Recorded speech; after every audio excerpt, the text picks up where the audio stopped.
शनि ग्रह, पूजा करा लो नहीं तो बहुत नुकसान होगा। अब वो अनपढ़ आदमी था, देहात का आदमी, सोचा अब क्या करेंगे। कहा कि पंडित जी कितना खर्च लगेगा।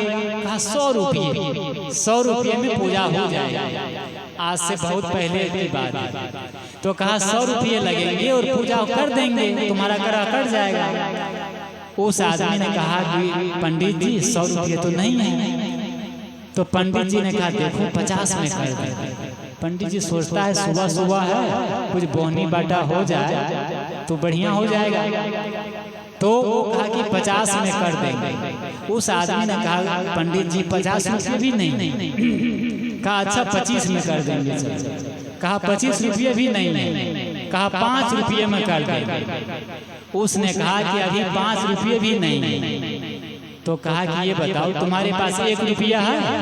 पंडित जी बोलता है कि तुम्हारे पास 1 रुपया है। उस आदमी ने कहा मेरे पास 1 रुपये भी नहीं। तो पंडित ने कहा तुमको ग्रह भी नहीं लगा।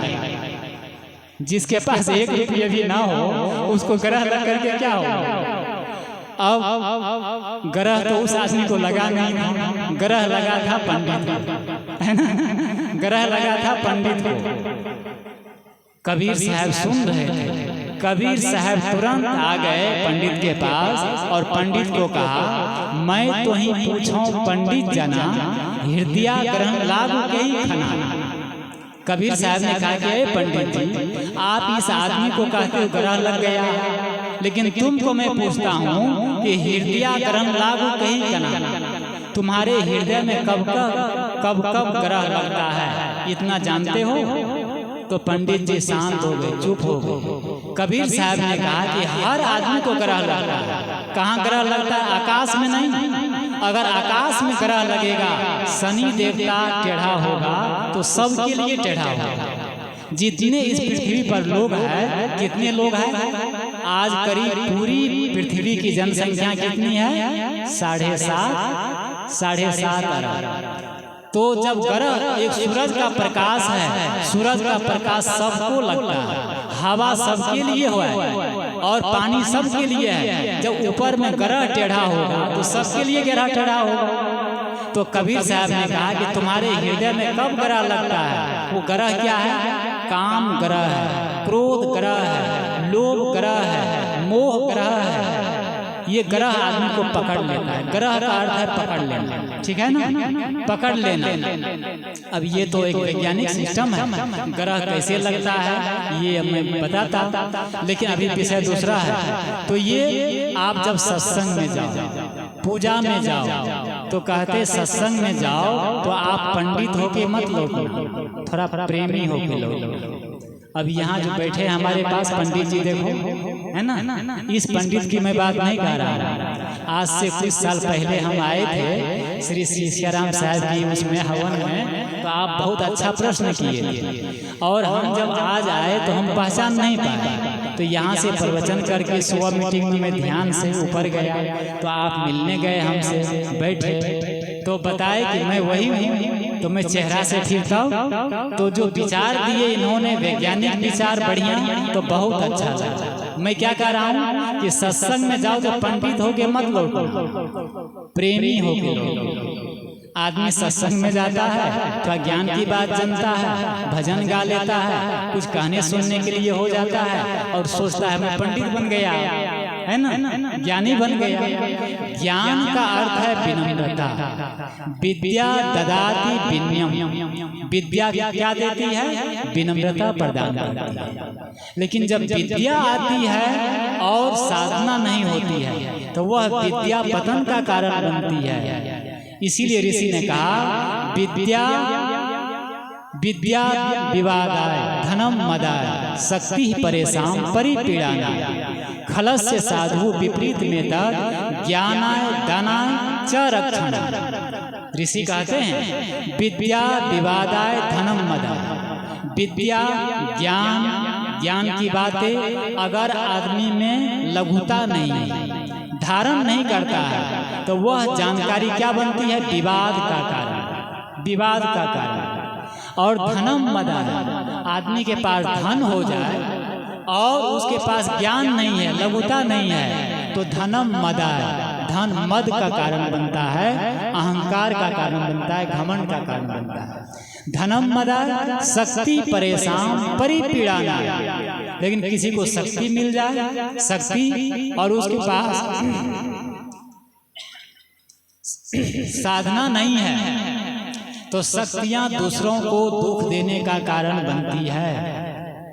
ऋषि कहते हैं विपरीत मेथड, लेकिन इससे विपरीत जो संतों का ज्ञान है, संतों का धन है, संतों की शक्ति है, ज्ञाना दाना च रक्षण। संतों का धन क्या है?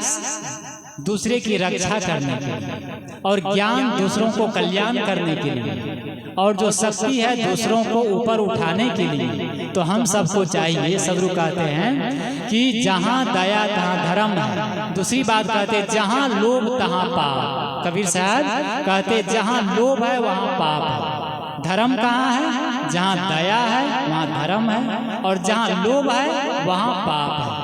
आपके घर में शादी होती है और शादी में 10 साड़ियाँ आई और 10 लोग हैं, स्वासीन लोग हैं, महिलाएं हैं, गोतनी हैं, और जब 10 साड़ियाँ आई, कपड़े आए, तो कोई साड़ी है 10,000, कोई है 7,000, कोई है 5,000, कोई है 2,000, ठीक है ना क्वालिटी। और जब बिदागरी में सबको देने लगते हैं, तब गोतनी में ये कहे सब लोग कि 10,000 वाली हमें चाहिए, और सब लोग लोभ करे कि 10,000 वाली हमें चाहिए, हमें चाहिए, हमें चाहिए, तो क्या होगा? विवाद होगा, है ना। लेकिन ये सोचे कि कोई बात नहीं, जो कीमती है वो छोटी वाली ले, हमें कम कीमत की दे दे, तो वहाँ पर प्रेम का वास होगा, वहाँ पर शांति का वातावरण बनेगा।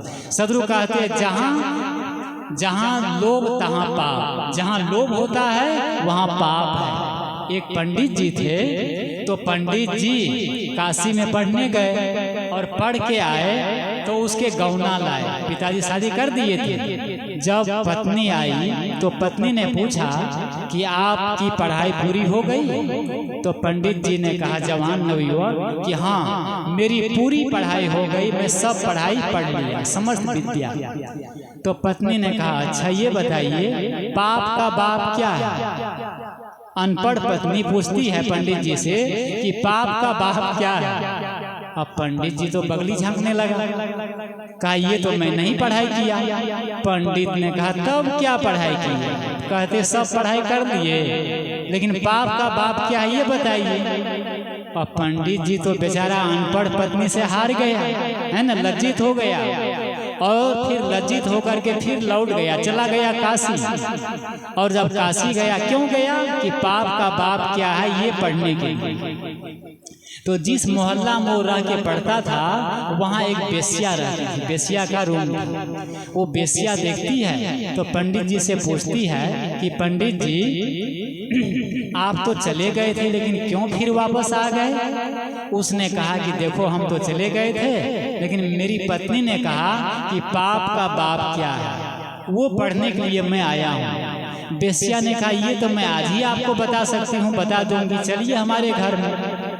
पंडित जी ने सोचा बढ़िया, अच्छा सस्ता सौदा है, अगर समय ना लगे, टाइम ना लगे, पढ़ाई ना करना पड़े, और ऐसे मंगनीय में जानकारी मिल जाए तो जल्दी काम निपट जाएगा। चला गया, चलो गए। पंडिता को जो बेस्या थी वो ले गई, ड्राइंग रूम में बढ़िया बैठाई स्वागत कक्ष में, और वो जाती है अंदर में और जलपान लाती है, फल फूल मिठाई बढ़िया लाती है, और साथ में 2 असरफी लाती है, 2 असरफी भेंट में विदाई।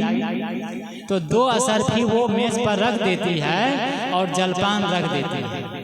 पंडित जी सोचते हैं कि मैं तो पंडित हूँ, लेकिन ये बेस्या के हाथ के मैं ये अन्न, ये जलपान कैसे, पानी कैसे पीऊंगा, मेरा धर्म नष्ट हो जाएगा। लेकिन सामने देखता है कि 2-2 असरफी है, 2-2 असरफी है। अगर हम जलपान कर लेंगे तो 2 असरफी मिल जाएंगे, और कितनी कीमती है। बस वो मन मार के सोचा कि ये दाल भात सब्जी तो है नहीं, सूखा आइटम है, चलो कोई बात नहीं। मन को मार के समझा करके वो जलपान कर लिया, जलपान कर लिया और 2 असरफी झोली में रख लिया। 1 घंटा बीता तो जो बेसिया थी वो दाल भात सब्जी बढ़िया बना करके थाली में ले आते और टेबल पर रख देते और साथ में 10 असरफियाँ, साथ में कितनी 10 असरफियाँ। पंडित जी सोचते हैं कि देखो हम जलपान तो कर लिए, लेकिन इनके हाथ से पका हुआ अन्न दाल भात सब्जी गीला ये हम नहीं खा सकते क्योंकि मेरा धर्म नष्ट हो जाएगा। लेकिन देखता है कि 10 असरफियाँ रखी है बड़ी बड़ी, ठीक है ना, 10 असरफियाँ। पंडित जी बहुत मन में उठा पटक करता है, इधर उधर देखता है, पर्दा हटाता है, कोई नहीं है। पंडित जी सोचता है कोई थोड़ी देख रहा है, कोई थोड़ी देख रहा है, और इसमें लगा भी क्या, बस चुपके से वो फट से वो भोजन कर लेता है और 10 असरफी को अपनी झोली में रख लेता है। जाने लगता है तो बेसिया से कहता है कि बताइए पाप का बाप क्या है। तो बेसिया मुस्कुराती है और कहती है पंडित जी आपको बताना बाकी है, आपको बताना बाकी है, मैं तो प्रयोग करके बता दी। ये बताइए अगर आप हमारे हाथ से जलपान किए, जल पिए, मिठाइयाँ खाए, फल खाए, इतना ही नहीं भोजन भी किए, अगर आपको असरफी नहीं देते तो आप भोजन कर सकते थे? नहीं कर सकते थे। तो ये क्या है, पाप का बाप लोभ है। ये लोभ ही आपको भोजन कराया ना, समझ लीजिए। पाप का बाप क्या है, लोभ। कबीर साहब क्या कहते हैं, जहाँ लोभ तहाँ पाप, जहाँ लोभ है वहाँ पाप ही होगा, वहाँ हिंसा ही होगी। इसीलिए लोभ का त्याग, उदारता बरते अपने आप को। तो कबीर साहब कहते हैं कि जहाँ दया तहाँ धर्म है, जहाँ लोभ तहाँ पाप, जहाँ क्रोध तहाँ काल है। कबीर साहब अंतिम तीसरी बात कहते हैं, जहाँ क्रोध है वहाँ काल है, वहाँ यमदूत है, वहाँ यमराज है। सबसे बड़ा दुश्मन आदमी का क्या है, क्रोध है। क्रोध जब आता है तो आदमी अपने आप में नहीं रहता, आदमी अपने आप से अलग हो जाता है। जब क्रोध आता है, गुस्सा आता है तो आंखें लाल हो जाती है और वाणी से जबान लड़खड़ा जाती है, कटु निकलने लगता है। तो इसीलिए क्रोध का सबको त्याग कर देना चाहिए। एक भजन में जो आया है कि जल से पतला कौन है, कौन भूमि से भारी, और कौन अग्नि से तेज है, कौन कज्जल से काली। एक आया है शायरी कि जल से पतला कौन है, तो कहा जल से पतला ज्ञान है, पाप भूमि से भारी, और क्रोध अग्नि से तेज है। क्रोध क्या है, क्रोध आग से भी तेज है। आग क्या करती है, जला देती है, राख कर देती है। लेकिन क्रोध जो है, क्रोध आग से भी ज्यादा तेज है। ये क्रोध सब कुछ को जला करके राख कर देता है। दुर्योधन ने क्रोध किया है ना, गुस्सा किया, और द्रौपदी से कहा कि पंचालिनी तुम मुझे अंधा कहा, अंधे के अंधे होते हैं। और दुर्योधन के मन में प्रतिशोध की भावना, क्रोध उमड़ आया। क्या हुआ, पूरे महाभारत युद्ध हुआ। इसीलिए क्रोध नहीं। एक 3 लोग थे, पति पत्नी छोटा बच्चा। पति आया बाहर से और वो 100 रुपये दिया पत्नी को। पत्नी लेती है, रखती है, और वो भोजन बना रही थी। बच्चा खेलते खेलते आया, छोटा बच्चा था, घुड़क रहा था।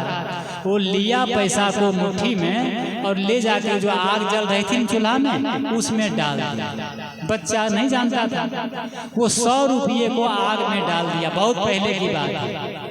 जैसे वो आग में डाला और उसकी माँ देखती है, इतना 3 दिन का ये मजदूरी पति लाया कमा करके, ये बच्चा आग में डाल दिया। पत्नी क्या की, गुस्सा में वो डंडा उठाई और बच्चा को ऐसे मारी जोर से, सिर पर लगा, बच्चा का सिर फूट गया। जब फूट गया बच्चा तो वहीं पर राम नाम सत हो गया। उधर से पति आता है और देखता है एक ही बेटा हुआ था और इसको पत्नी मार दी। पति क्या किया, वो भी आया और जोर से डंडा मारा पत्नी को। पत्नी भी, वो भी मर गई। और पति सोचता अब अकेले मैं रह के क्या करूंगा, वो भी गया और बस फांसी लटक के मर गया। मैं संक्षेप में कह रहा हूँ, क्रोध क्या है, क्रोध आग से भी तेज है। देखो थोड़ी देर में पूरे परिवार को सुहा कर दिया। कबीर साहब कहते हैं जहाँ क्रोध तहाँ काल। बात यह है कि सबको, हम सबको क्रोध का त्याग, लोभ का त्याग, अहंकार का त्याग और अहिंसा, सत्य, धर्म, प्रेम का अपने हृदय में हम स्थान दे।